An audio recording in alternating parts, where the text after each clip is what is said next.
Assalamualaikum warahmatullahi wabarakatuh. Semua welcome back. Okay, so kita akan bincang pula video kali ni berkenaan dengan physical properties of alkane. Okay, sifat-sifat fizikal alkane.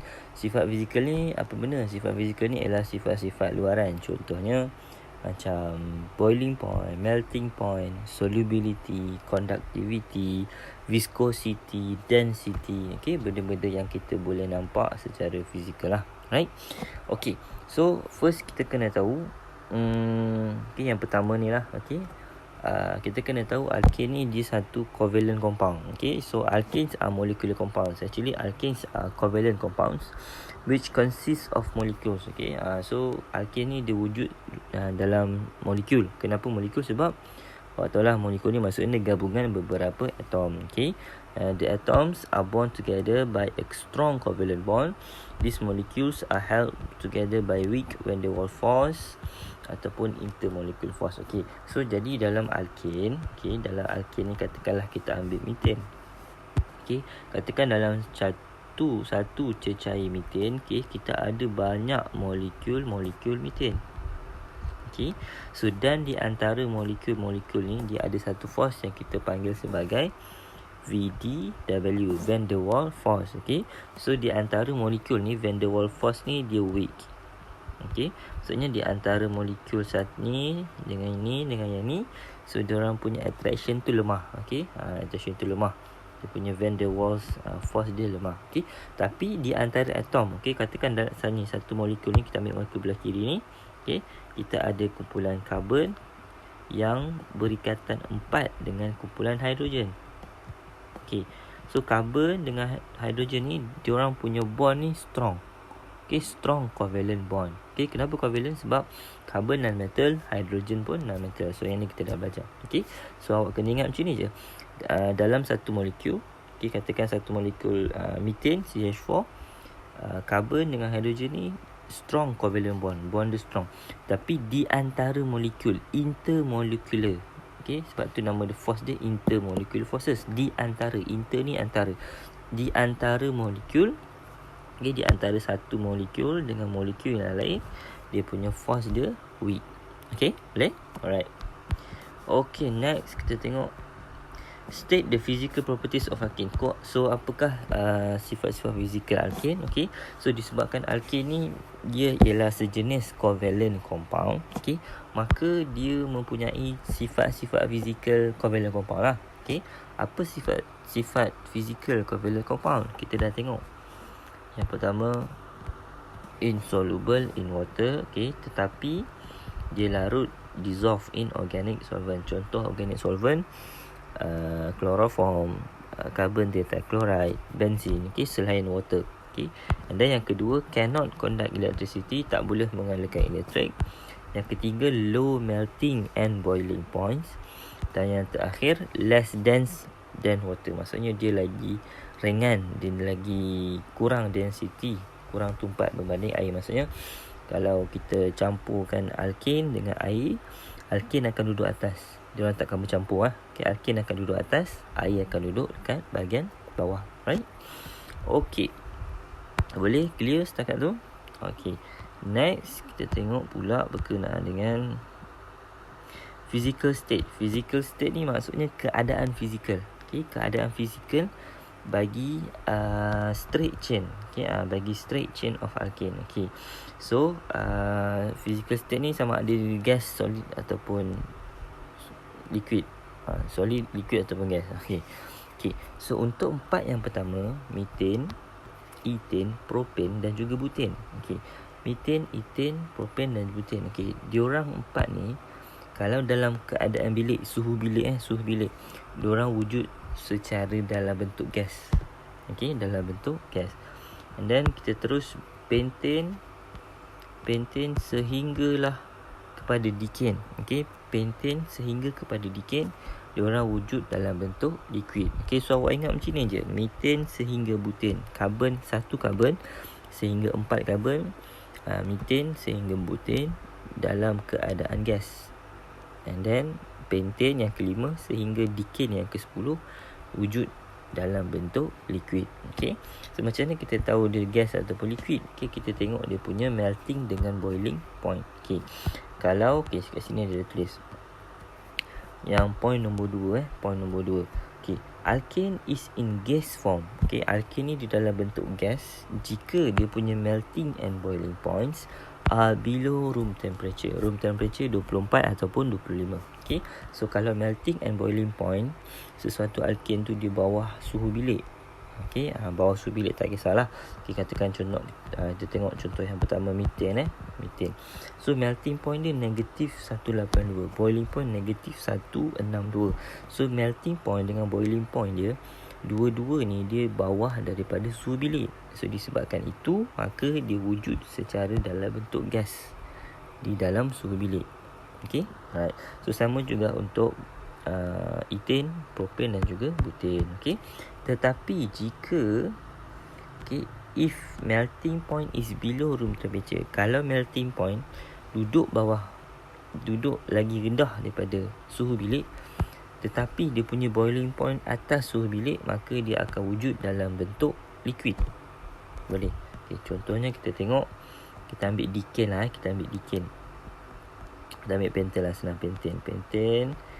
Okey, ni pentane negatif 130. Okey, so dia punya melting point dia negatif 130, bawah daripada suhu bilik, tetapi dia punya boiling point dia 36. Okey, 36. So means dia punya melting point bawah suhu bilik, boiling point atas suhu bilik, so dia akan wujud dalam bentuk liquid. Okey, soalan cikgu, adakah kita kena ingat setiap satu setiap satu alkane ni dia punya melting and boiling point dia? Tak perlu. Okay, no need. Awak tak perlu ingat. Cuma awak kena ingat konsep tu saja. Kalau dia punya melting and boiling point bawah daripada suhu bilik, means dia akan wujud dalam bentuk gas. Kalau melting point bawah suhu bilik, boiling point atas suhu bilik, dia akan wujud dalam bentuk liquid. Okay, and then lagi satu awak kena ingat, methane sehingga butane, wujud dalam bentuk gas. Pentane sampai decane wujud dalam bentuk liquid. Okay, settle. Okey, ni tak ada apa. Okey, yang last sekali kita tengok perubahan fizikal. Okey, perubahan fizikal ni maksudnya bila sesuatu karbon bertambah. Katakan methane dengan propane. So methane ada satu karbon, propane ada 3 karbon. So apakah perbezaan daripada methane ke propane? Ataupun kita tengok propane dengan octane. So propane ada 3 karbon, octane ada 8 karbon. So apakah perubahan yang berlaku jika daripada 3 karbon maka dia bertambah menjadi 8 karbon? So apa yang perubahan yang berlaku? Okey, yang tu kita akan tengoklah.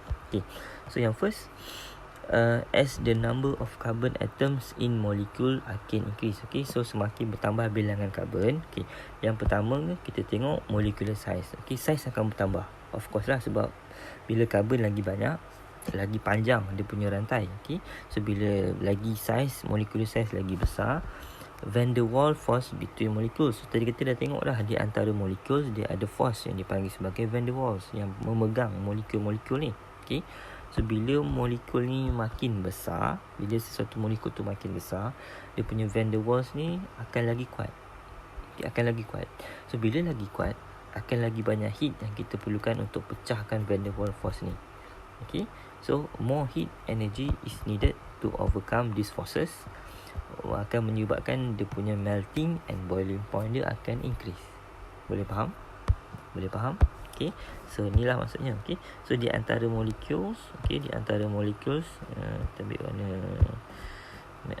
kuning pula. Okay, so di antara molecules, this one ni, so dia ada van der Waals force. Okay, so bila saiz molekul ni makin besar, so van der Waals force ni dia makin kuat. Bila makin kuat, lagi banyak heat yang kita perlukan untuk pecahkan bond van der Waals ni.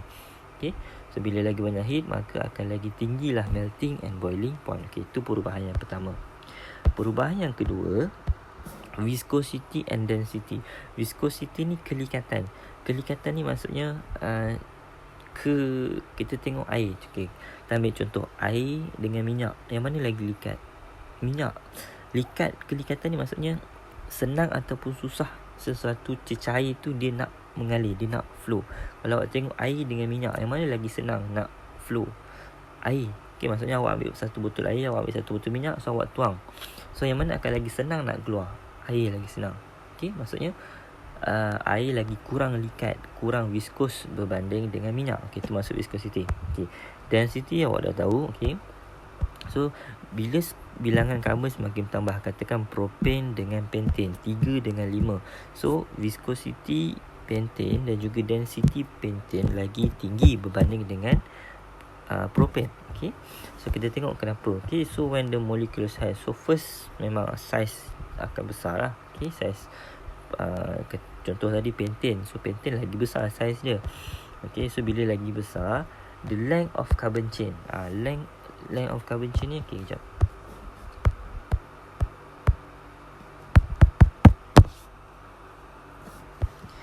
Dia hang. Length ni maksudnya, okay, katakan propan dengan pentane. Propan ada berapa karbon? Ada 3 kan? Ada 3. So awak bayangkan ada 3 karbon yang bersambung. 1, 2, 3. Okay, kalau pentane 5. So dia ada 5 karbon. Maksudnya dalam satu rantai tu ada 5 karbon. Kalau propan satu rantai ada 3 karbon. So 3 dengan 5 lagi panjang. Ya, 5 lagi panjang. So dia kata bila lagi panjang sesuatu length carbon chain, maka dia akan jadi more entangled. Entangle ni maksudnya, kita tengok BM dia nak terang. Entangle ni maksud dia berpintal. Maksudnya awak bayangkan macam benang ataupun awak bayangkan macam ni, awak punya earphone dan earphone bukan yang wireless, yang wire yang biasa, earphone yang biasa. Awak bayangkan earphone awak bila lagi panjang, bila awak nak simpan, dia lagi senang nak entangle ni maksudnya dia lagi senang nak berpintal-pintal. Awak bayangkan macam tu. Okay, so bila lagi senang nak berpintal-pintal, okay, dia akan jadi lagi tebal. And then menyebabkan dia susah nak flow. Boleh faham tak? So bayangkan macam mana nak bagi awak faham? Awak boleh bayangkan. Awak bayangkan. Sekejap, sabar sekejap. Allah, tak keluar bahasa saya ni. Okay, so awak bayangkan macam ni. Okay, kita ada 3. Okay, ni propan. Hidrogen cikgu tak lukis dengan pentane. Pentane ada 5. Okay, so pentane lagi panjang, betul? Pentane lagi panjang. Okay, so bila pentane lagi panjang, dia punya rantai ni, okay, rantai ni awak jangan fikir dia rigid. Rigid ni tetap, dia boleh berpusing-pusing. Okay, dia boleh pusing, dia boleh jadi macam ni lah. Okay, dia boleh jadi macam ni. Okay, maksudnya dia, awak bayangkan macam ular. Ular,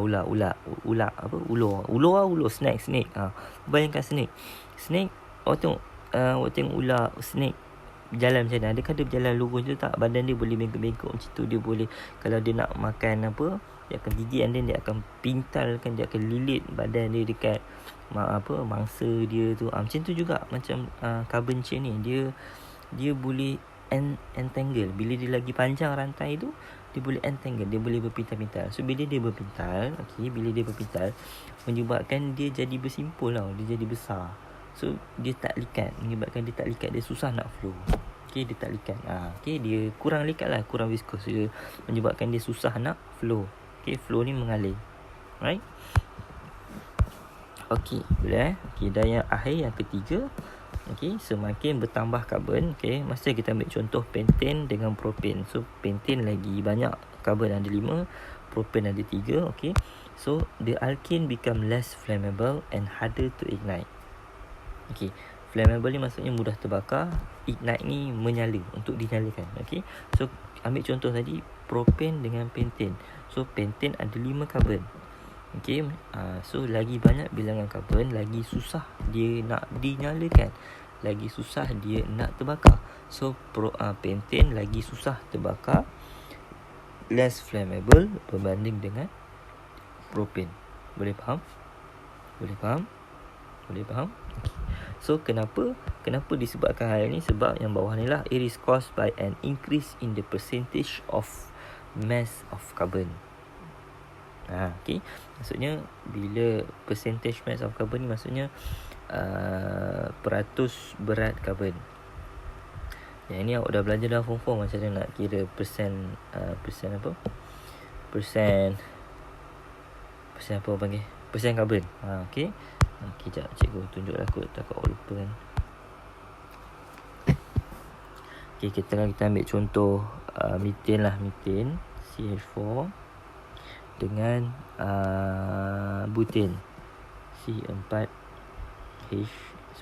Betul ke? 2 kali 4 8 8. Okey. C4H10. Okey, pentane dengan butane. Okey. So sekarang ni kita nak kira dia punya persen karbon. Okey, persen karbon. Alright.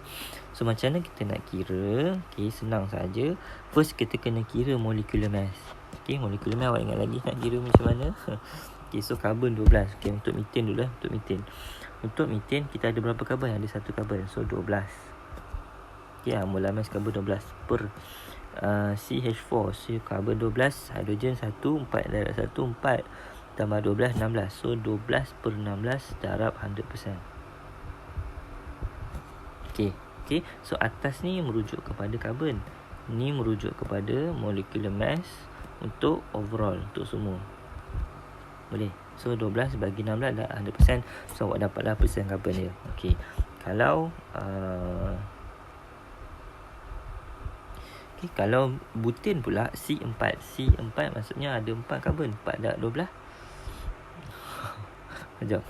4 darab 12 48. Okey. 48. So 48 bahagi, betul ke 48? Dah 10 dah 4 40. Betul lah. Okey. Dia jadi lok malam-malam. Okey. 4 darab 12 48. Okey. So untuk overall 48 10 tambah 10 58. Darab dengan 100%. Okey. Boleh? So awak akan dapatlah persen karbon dia. Okey. So yang mana lagi tinggi? 48 bagi 58 ataupun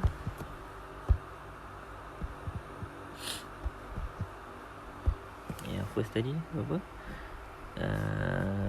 Yang first tadi karbon 12 bahagi dengan 16. 12 per 16 dengan 48. Sekejap kita ambil kalkulator. Kita cari kalkulator sekejap.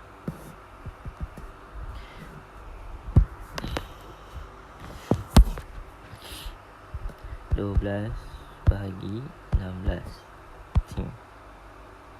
darab 175. Okey. And then 48 bahagi 58 darab 100 83. Okey. So yang ini tadi, yang ni tadi 75%, yang ini tadi punya persen karbon dia. Maksudnya 75% daripada molekul tu ialah karbon. Okey. Berat karbon. 75% daripada berat molekul tu ialah berat karbon. Okey, itu maksud dia. Kalau C4H10 83%. Maksudnya 83% daripada berat C4H10 tu ialah berat karbon. Okey. So semakin tinggi persen karbon, maka lagi tinggilah ketidakbolehan dia untuk terbakar. Okey, lagi tinggi persen karbon membuatkan alkane tu lagi susah untuk ignite, terbakar, dan lagi less flammable. Right? Okay. Alright. Okay. So I think that's all. Yeah, that's all. Okay, that's all untuk video kali ni. Pendek, ringkas, senang. Okay, mudah untuk awak faham. Dia lebih kepada teori. Right? Okay, so kita akan jumpa di next video. Next video kita akan tengok bahagian yang terakhir untuk alkane berkenaan dengan chemical properties pula. Ini physical. Next kita tengok chemical. Chemical properties ni merujuk kepada reaction, tindak balas. Yang ni cikgu suka gila part ni, serius. Okay, reaction alkane. Apakah tindak balas alkane? Okay, ada combustion dengan ada dua je. Okay, simple je. Right? Okay, so thank you for watching. See you next video. Bye. Assalamualaikum warahmatullahi wabarakatuh.